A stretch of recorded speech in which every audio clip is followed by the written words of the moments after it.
Boa tarde a todos. Estamos mais uma vez aqui na transmissão via internet, né? E para dar continuidade aos estudos sistemáticos do Livro dos Espíritos, que ocorre aos sábados às 15 horas. Na tarde de hoje nós vamos estudar o capítulo 8 da emancipação da alma. E, como sempre, o plano espiritual e os diretores materiais da Casa do Caminho solicitam, né, que nós possamos continuar contribuindo com a casa de forma financeira, e existem diversas formas da gente poder fazer essa contribuição, porque os trabalhos de distribuição dos alimentos, né, para as famílias carentes que são cadastradas, o pagamento das funcionárias que nós temos, luz, água, né, os impostos que têm que ser pagos, né? Então nós pedimos a contribuição de cada um de vocês que continuem nos ajudando a todos nós. E vamos pedir aqui, inicialmente, que os amigos espirituais da Casa do Caminho, o Dr. Erma, possam nos inspirar na tarde de hoje, no estudo que vamos fazer. Que Deus nos proteja, nos ampare diante de tantas dificuldades que estamos passando nesse planeta, neste momento, né? Guerra e tantas outras confusões que estamos passando, né? Então temos que ter muita força, muito estudo dentro da doutrina, para trazer os esclarecimentos, nos tranquilizar, nos fortalecer, né? Demonstrar a nossa fé em tudo que nós estamos aprendendo com essa doutrina. Então vamos lá. E nessa questão da emancipação do espírito, a primeira coisa que nós vamos começar aqui o primeiro item, é a transmissão oculta do pensamento. A questão 419, Kardec pergunta o seguinte: que é o que dá causa a que uma ideia, a de uma descoberta, por exemplo, surja em muitos pontos ao mesmo tempo? A resposta: já dissemos que, durante o sono, os espíritos se comunicam entre si. Ora bem, quando se dá o despertar, o espírito se lembra do que aprendeu, e o homem julga ser isso um invento de sua autoria. Assim, e que muitos podem simultaneamente descobrir a mesma coisa. Quando dizeis que uma ideia paira no ar, usais uma figura de linguagem mais exata do que supondes, todos sem suspeitarem contribuí-la para propagá-la. O que ocorre agora nessa questão aqui que ele coloca, né? Por que muitas ideias, muitas descobertas acabam surgindo em vários pontos? Ora, quando nós vamos dormir, né, como ele coloca aqui, há uma emancipação do nosso espírito, né, da nossa alma, e ela, com as preocupações terrenas, com as necessidades a qual nós estamos precisando naquele momento, então esses espíritos acabam se reunindo no plano espiritual, recebendo assim informações de uma forma geral. Então, muitas das vezes ocorre em que essas descobertas, né, são realizadas em vários pontos do planeta ao mesmo tempo. É um pouquinho diferente daqui e dali, mas o objetivo sempre sendo o mesmo.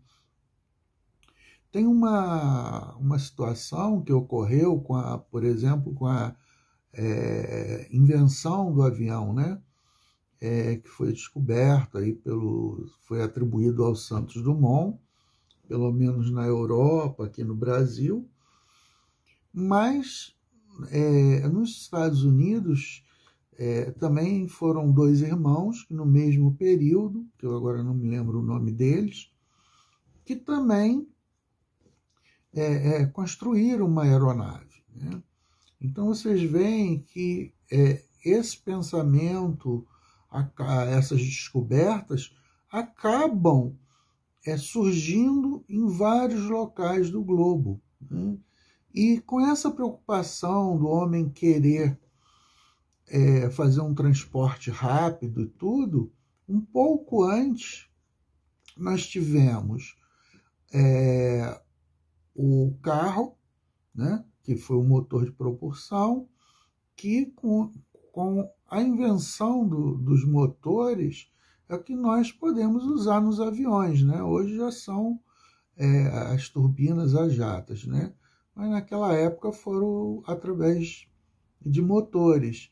E, ao mesmo tempo, ali, a própria ciência, dentro da física, trazendo conhecimentos, né, também de várias partes, sobre a questão de sustentação, né, como é que você poderia sustentar um veículo, né, mais pesado que o ar.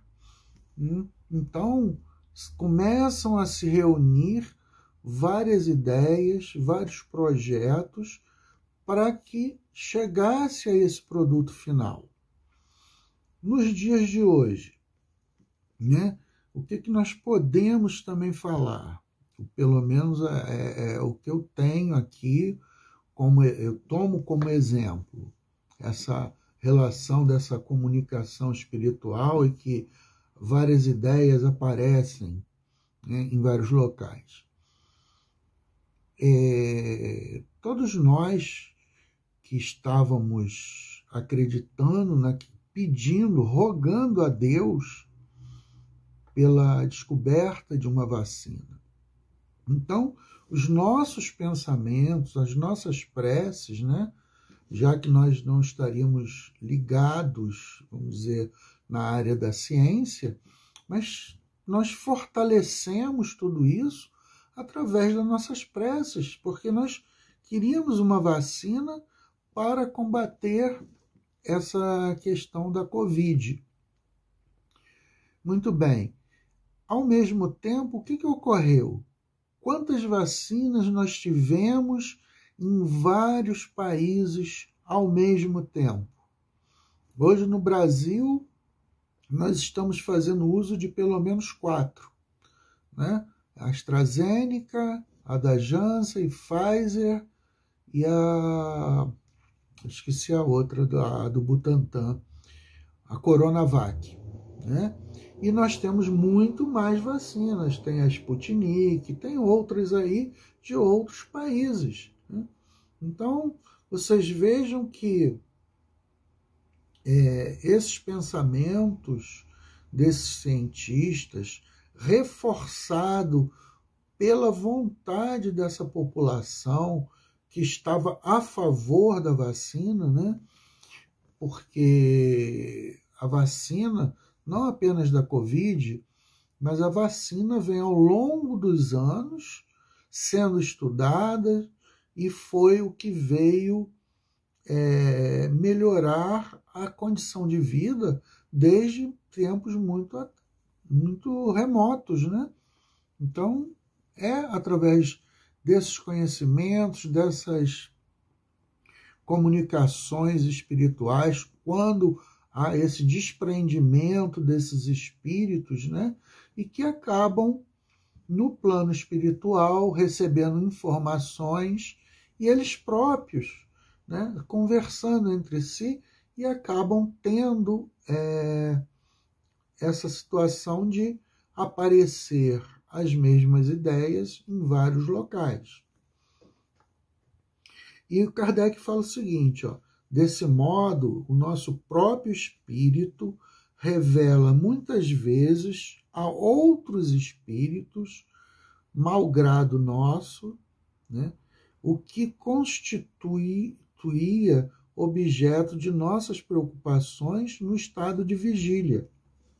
Então, quer dizer, quando nós estamos dispersos nesse estado de vigília, nós tínhamos a preocupação dessa fabricação dessa vacina, que surgisse uma vacina, né, pelo menos, e vocês veem que surgiram várias vacinas. Então, uma preocupação do estado de vigília, o espírito, né, o ser humano vai dormir, há uma emancipação e há uma troca entre esses espíritos que estão envolvidos nessa busca pela cura e outras vezes também recebendo informações de espíritos mais elevados para trazer benefícios para nós aqui. Tá?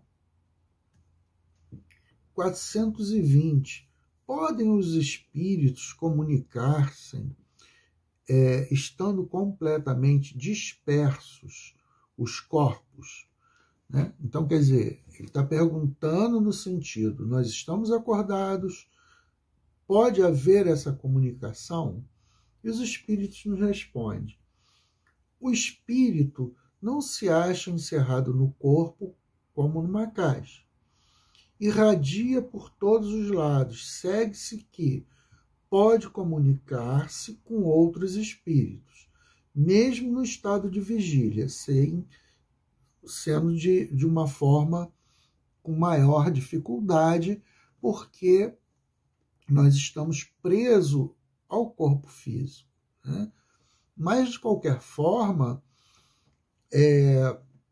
eu vejo muitas coisas que eu estou ali pensando e outras pessoas chegam e falam exatamente coisas que eu estava ali pensando naquele momento, né? Eu já, depois da doutrina espírita, eu comecei a perceber essas situações que ocorrem, né?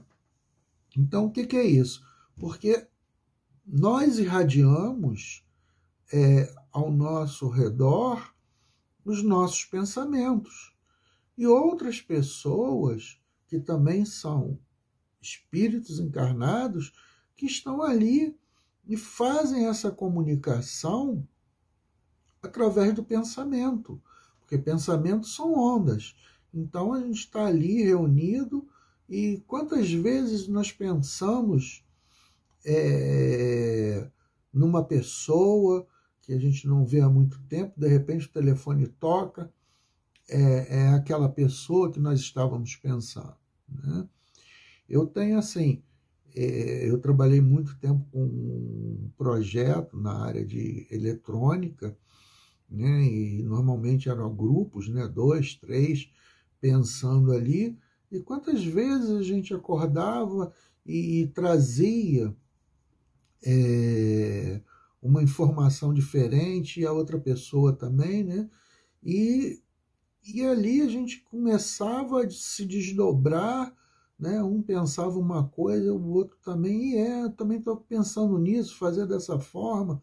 Então, quer dizer, a gente está concentrado em determinadas ações para fazer, no estado de vigília ou também no sono, e você consegue transmitir esse pensamento. Esses pensamentos ficam no ar, como foi falado na resposta 419.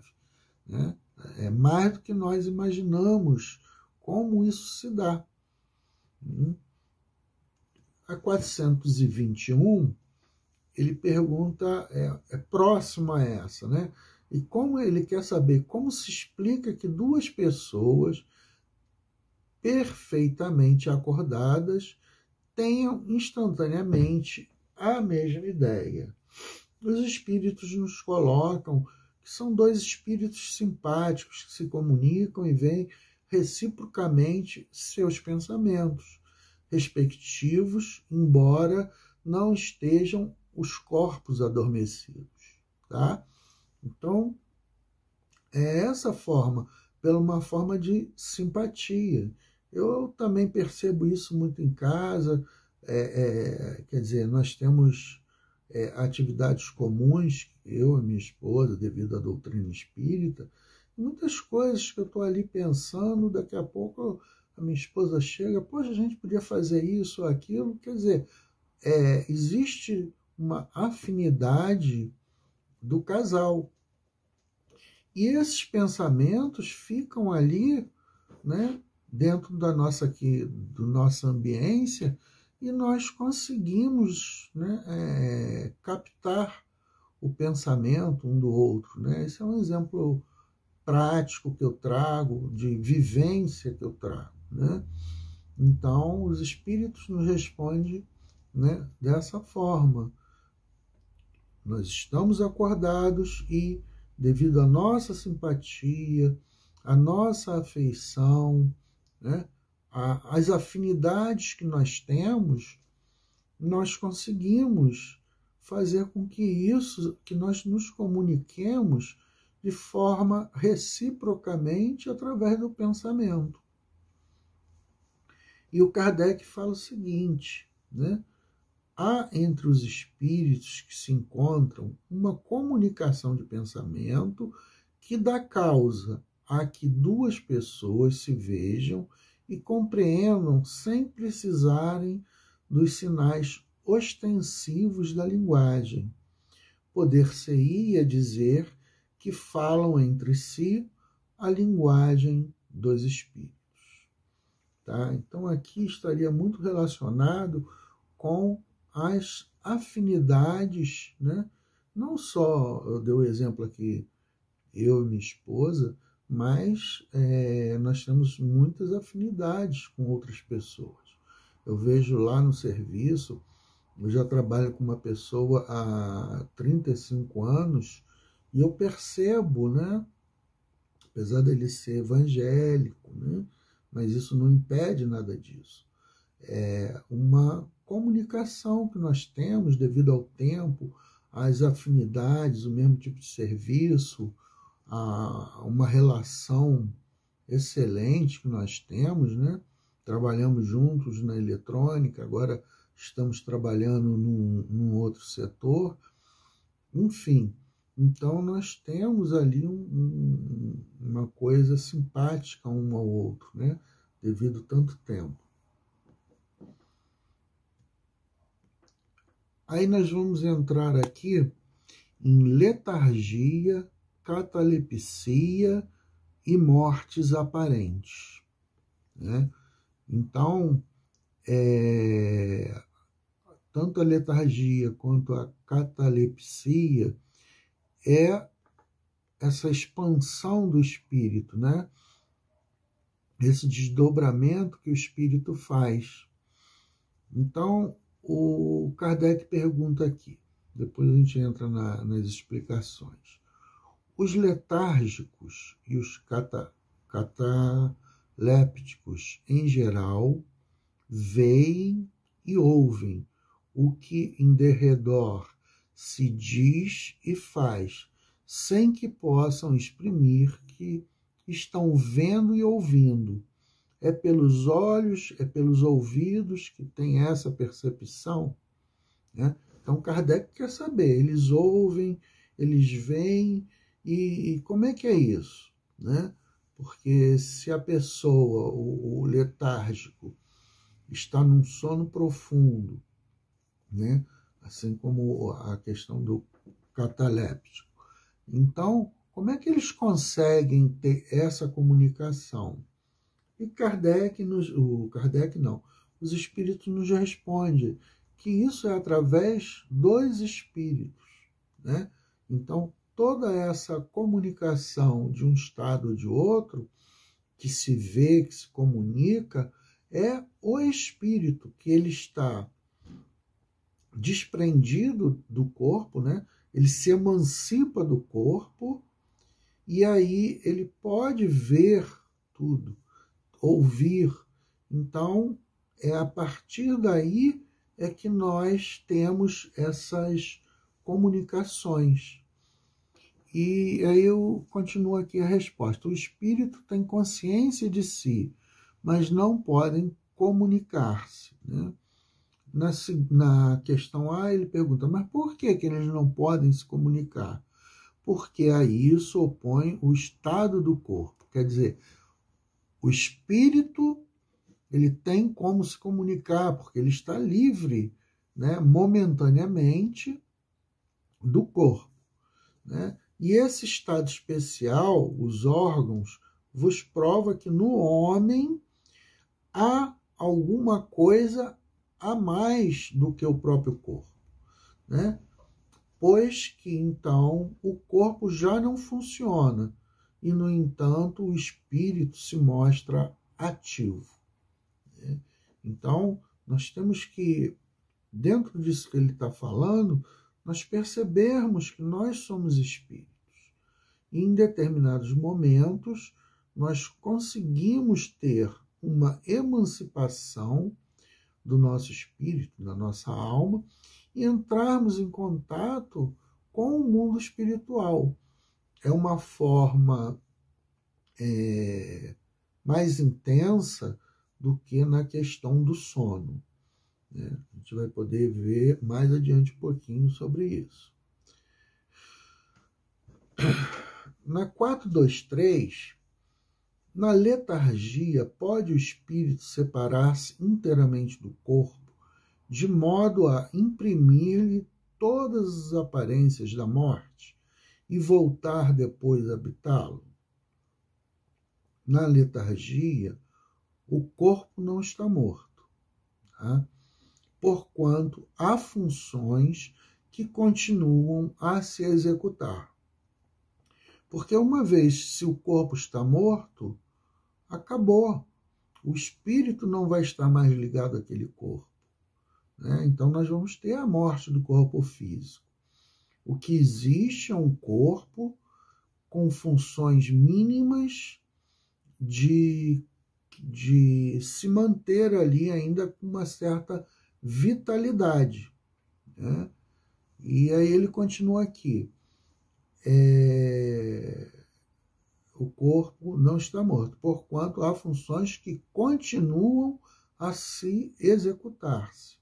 Sua vitalidade se encontra em estado latente, como eu expliquei. Ora, porém não aniquilada. Ora, enquanto o corpo vive, o espírito se acha ligado a ele, através daquele cordão de prata, né? Então, nós temos ainda uma ligação espiritual com o corpo físico. E ele continua assim, rompendo-se por efeito da morte real, então todas as atividades do corpo físico pararam. E aí sim, esse espírito, né, ele não vai mais retornar àquele corpo, porque ele já não tem mais a condição de que venha habitar um espírito, né?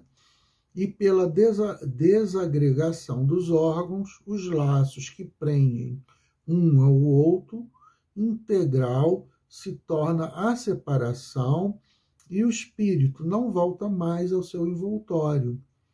Desde que o homem, aparentemente morto, volve à vida e que não era completamente a morte, né? Esse trecho aqui ele está falando de quando você não tem essa morte do corpo físico, você tem condições de voltar. E nesse caso aqui da letargia, é a questão das mortes aparentes, né? Então você tem toda uma aparência de que você já morreu, né? Que você desencarnou, que o corpo físico está morto. Na 424, Por meio de cuidados dispensados a tempo, podem reatar-se laços prestes a se desfazerem e restituírem à vida um ser que definitivamente morreria se não fosse socorrido? Então eles respondem: sem dúvida, e todos os dias tende a prova disso.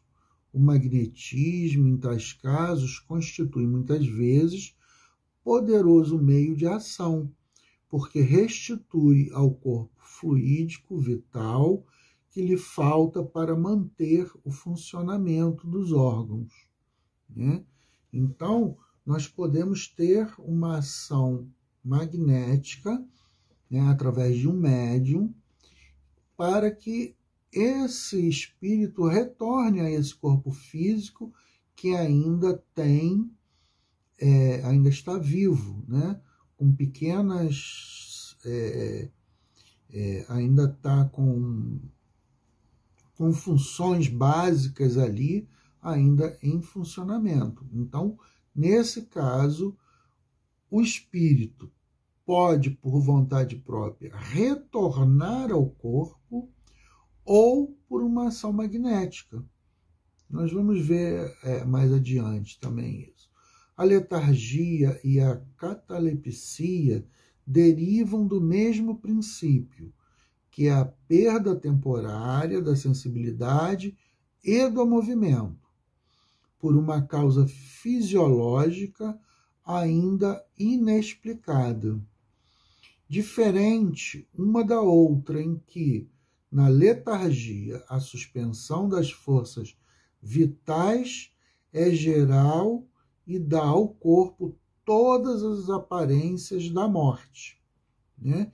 Então, quando se fala em morte aparente, está se falando em letargia, porque a letargia é o que dá esse ensejo de parecer que realmente a pessoa já está morta.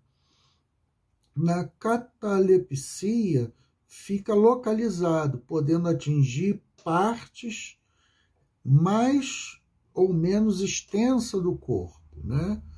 De sorte a permitir que a inteligência se manifeste livremente, né?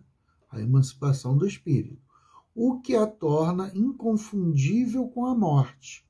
Então nós temos uma certa paralisação do corpo, mas não nos leva a confundir com a questão de uma morte aparente, que é diferente da letargia, que o corpo nos parece realmente já ter morrido, né? Já não ter mais nenhuma função, que não é verdade.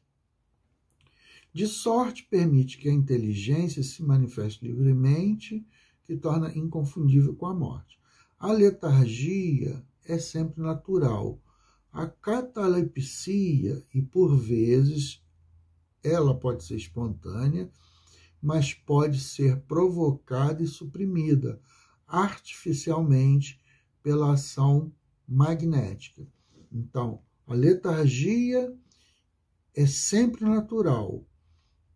A catalepsia, ela pode ser espontânea ou pode ser por uma ação magnética, através de um médium, fazer com que esse espírito possa entrar nesse estado de catalepsia, né? E aqui nós temos assim os fenômenos da letargia para a gente ter um exemplo prático, né? Alguns fenômenos estão descritos no Novo Testamento. Em Lucas 7, 11 a 17, o filho da viúva de Naim. Em Mateus 9, capítulo 9, de 23 a 26, a filha de Jairo, né? Sendo o caso mais conhecido a ressurreição de Lázaro, né? Está em 11, de 1 a 46. O caso de Lázaro, ele já estava há 4 dias dado como morto. E por uma ação magnética de Jesus, mas que o espírito de Lázaro ainda estava ligado ao corpo, o corpo não estava morto, por isso, por essa ação magnética do Mestre Jesus, esse espírito retornou. Então, nada de anormal em relação a isso. Não houve ali uma ressurreição de o corpo ter morrido e depois ter ressuscitado, tá? Para a gente ter essas diferenças. E no caso aqui de Jairo, né, o próprio Jesus declara positivamente com relação à filha de Jairo, né, esta menina, disse ele, não está morta, está apenas adormecida. Dado o poder fluídico que ele possuía, nada de espantoso há em que esse fluido vivificante, acionado por uma vontade forte, haja reanimado os sentidos em torpo, que haja mesmo feito voltar o corpo, o espírito prestes a abandoná-lo. Uma vez que o laço perispirítico ainda se não rompera efetivamente, para os homens daquela época que consideravam morto o indivíduo desde que deixara de respirar. Havia ressurreição em tais casos, mas o que na realidade havia era a cura e não ressurreição, a acepção legítima do termo, né, de letargia. Isso está na Gênesis, capítulo 15, o item 39. Né? E na 425, sonambulismo natural tem uma relação com os sonhos. Como explicar? Sonambulismo, tá? É um estado de independência mais completo do que o próprio sono.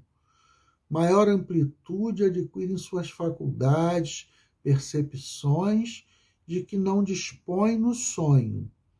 O espírito está na posse plena de si mesmo. Né? O sonho é um sonambulismo imperfeito. Os órgãos em estados de catalepsia deixam de receber as impressões exteriores. O espírito pode abandonar provisoriamente o corpo e o corpo gozando do repouso indispensável para a matéria. Né? Aí aqui... aqui já passei aqui. Já falei sobre isso. O sonambulismo, tá? Quando se produzem os fatos do sonambulismo, é que o espírito, preocupado com uma coisa ou outra, se aplica a uma ação qualquer, para cuja prática necessita de utilizar-se do corpo. Tá? Então, esse espírito está emancipado desse corpo, mas por muitas vezes ele necessita da ação do corpo. Serve-se então do corpo, como se serve de uma mesa ou de um outro objeto material, no fenômeno das manifestações físicas. Quer dizer, o sonambulismo, para uma manifestação física, ele vai depender do nosso corpo, né? Ou mesmo como se utiliza da mão do médium nas comunicações escritas. Nos sonhos que se tem consciência, os órgãos, inclusive os da memória, começam a despertar. Recebem imperfeitamente as impressões produzidas por objetos ou causas externas e as comunicam ao espírito que então, também em repouso, só experimenta, do que lhe transmitido sensações confusas e a miúde, desordenadas sem nenhuma aparente razão de ser, mescladas que se apresentam de vagas recordações, quer da existência atual, quer de existências anteriores.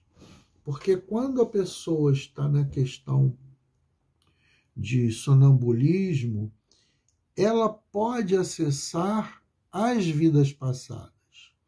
Então, em determinadas situações, ela tem o conhecimento de causa de certas atividades que ela está necessitando para fazer. Em determinado ponto, aqui os espíritos nos explicam que nós temos duas formas, a anímica, o sonambulismo anímico, e o mediúnico.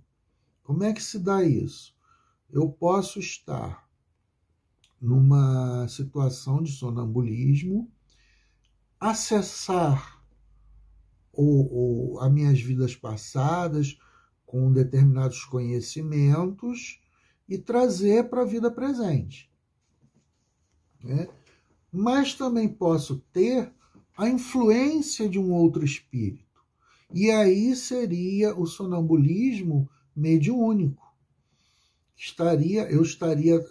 O espírito estaria trazendo uma informação que está vindo de um outro espírito. Então, isso é um intercâmbio mediúnico. Não é a informação que vai ser trazida, não é do espírito, sim de um outro que tem um conhecimento maior, um nível mais elevado. Então, nós temos essa ideia que existe essas duas formas.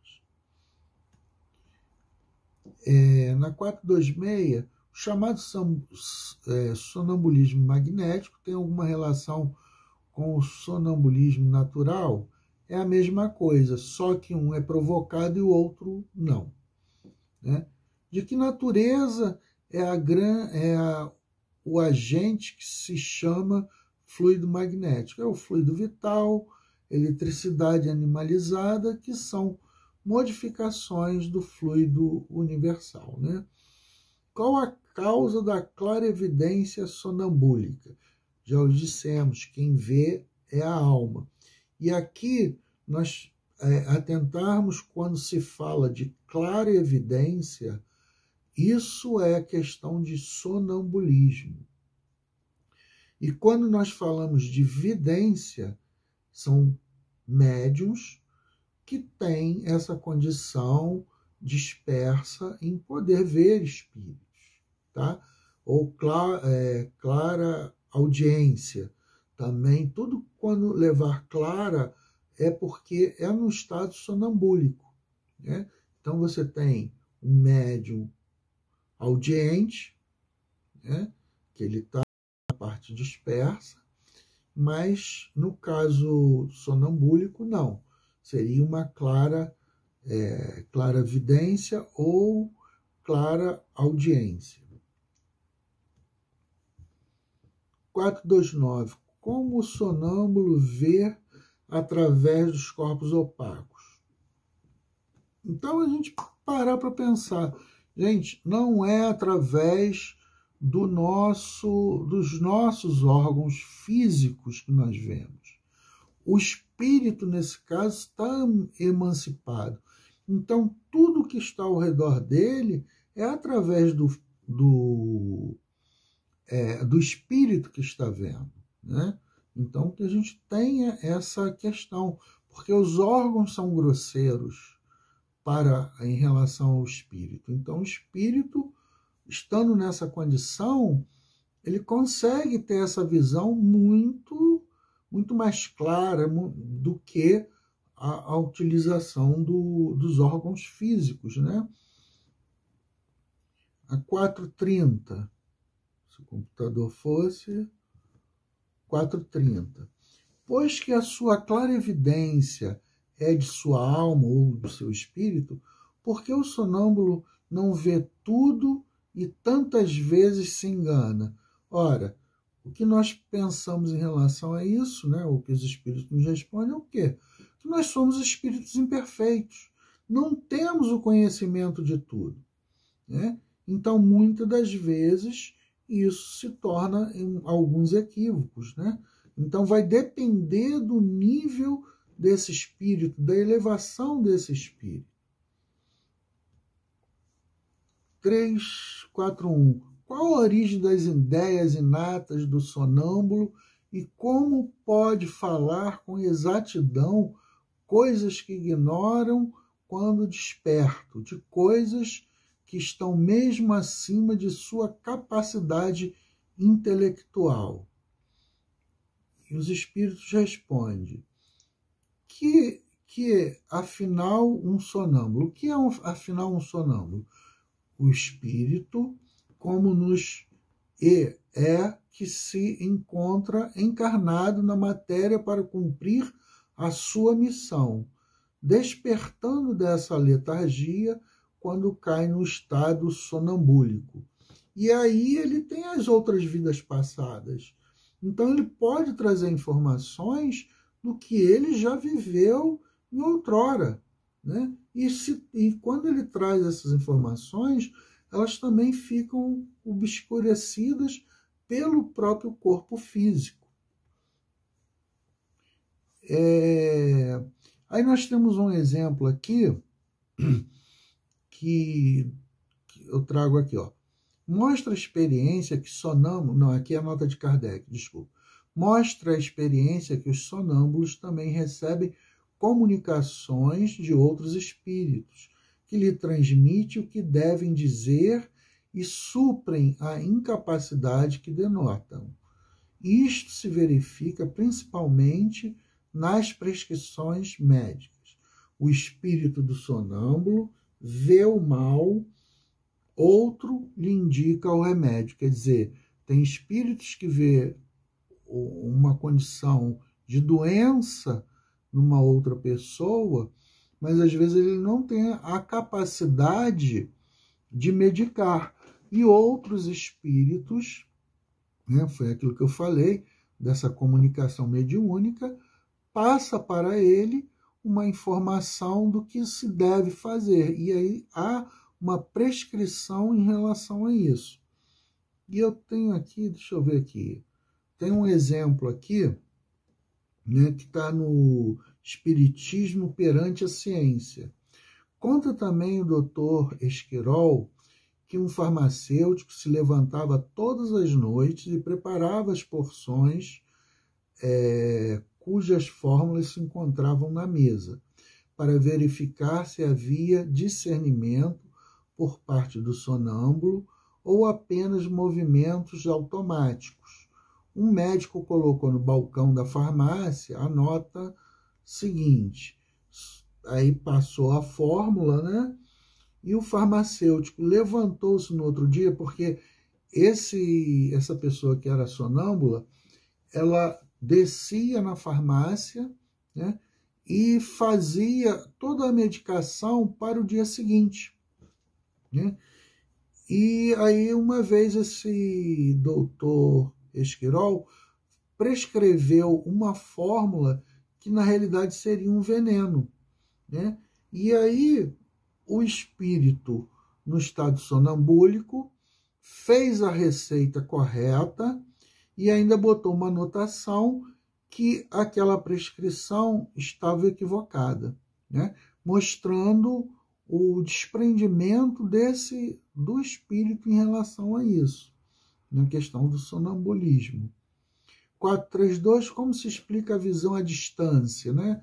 Isso aí já foi falado, que na realidade quem faz isso é a própria alma, né? O desenvolvimento, na 433, o desenvolvimento maior ou menor da clarevidência sonambúlica depende da organização física ou da natureza do espírito encarnado, de uma e de outra. A disposição física que permite ao espírito desprender-se mais ou menos facilmente da matéria. Quer dizer, tem pessoas que não têm essa condição, porque o corpo físico não permite, não está em condições ainda de permitir isso. Mas tem outros que têm uma disposição física mais fácil para que haja esse desprendimento. As faculdades de que goza o sonâmbulo são as que têm o espírito depois da morte? Somente até certo ponto, pois cumpre se atenta à influência da matéria que ainda está ligado, né? Quer dizer, é diferente porque nós ainda estamos ligados à matéria, né? Então não dá para se comparar porque nós ainda estaríamos presos. O 435, o sonâmbulo pode ver os outros espíritos? A maioria deles os vê muito bem, dependendo do grau e da natureza da lucidez de cada um, né? Então isso aqui é normal, já que nós estamos desprendidos do corpo, há essa comunicação. Aí o Kardec dá uma nota assim: os mesmos se dá com os que têm morrido, ainda se julgam vivos, nenhuma alteração notando ao seu derredor e parecendo-lhes que os espíritos têm corpos iguais aos nossos, tomando por corpos reais os corpos aparentes com que os mesmos espíritos se lhe apresentam. 3,6. O sonâmbulo que vê a distância vê do ponto de vista em que se acha o seu corpo ou da sua alma. É claro que é da alma, não do próprio corpo, né? A 437, posto que o que se dá nos fenômenos sonambúlicos é que a alma se transporta. Como pode o sonambúlico experimentar no corpo as sensações do frio e do calor existente no lugar onde se acha a alma, né? E muitas vezes muito distante do seu invólucro? Ora, nós ainda, como sonambúlicos, nós estamos ligados ao corpo, nós não estamos desligados do corpo. Então, há ainda uma transmissão dessas sensações para o corpo físico.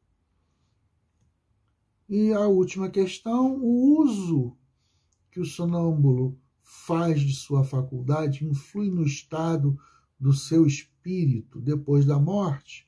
Eles dizem que muito. Claro, nós estamos tendo contato com outros espíritos, né? Então, estamos acessando condições nossas de vida passada. Então, isso vai ter uma influência grande. Mas, como eles botam aqui, como bom ou mau uso que o homem faz de todas as faculdades que Deus o dotou. Tá, gente? Desculpa, alonguei um pouquinho aqui porque foram muitas perguntas. Espero que tenha ficado claro, tá? Muito obrigado, graças a Deus.